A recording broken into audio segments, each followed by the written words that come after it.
Ciao ragazzi, oggi impareremo il suono di sh in italiano. Bien, en el video anterior vimos que la letra C tenía las mismas grafías que en español, pero esas grafías en italiano tenían diferentes fonemas, es decir, diferentes sonidos. Bien, lo mismo va a suceder con el sonido de sh en italiano. Es el mismo sonido que nosotros conocimos en español, que es nuestra lengua madre. Sin embargo, las grafías van a ser diferentes en el italiano y es donde comienzan las confusiones. Por ejemplo, cuando yo tengo la letra C junto a la I y luego a la vocal A, O U, el sonido va a ser cha, cho, chu. Cha, cho, chu. ¿Ok? Entonces, mi palabra va a ser chao, chocolato, chufo. Chao, chocolato, chufo. Siguiente. Cuando tengo la C junto a la vocal E o a la vocal I, el sonido es che, chi. ¿Ok? Che e chi. Por eso las siguientes palabras las voy a pronunciar como cenere, cinema. Cenere, cinema. ¿Vale? Siguiente.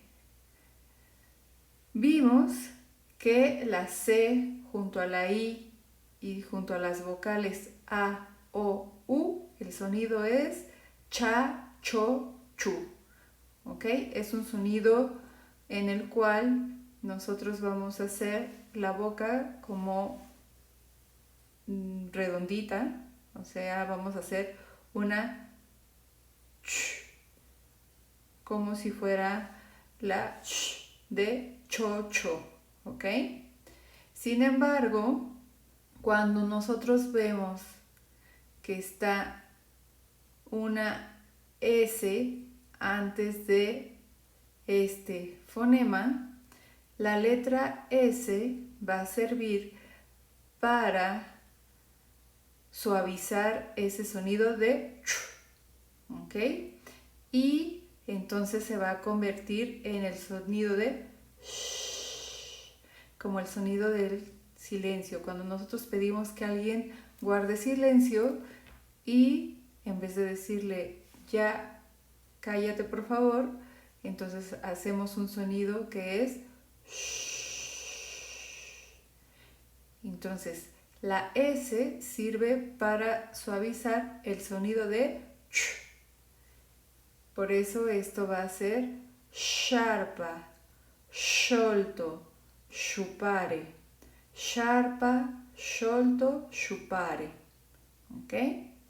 Y lo mismo va a suceder cuando a la C junto a la E o a la C junto a la I yo le voy a poner antes la letra S. Va a suavizar el sonido y entonces se pronunciará scendere, scintilla, scendere, scintilla. Bien, y ese es el sonido de sh en italiano.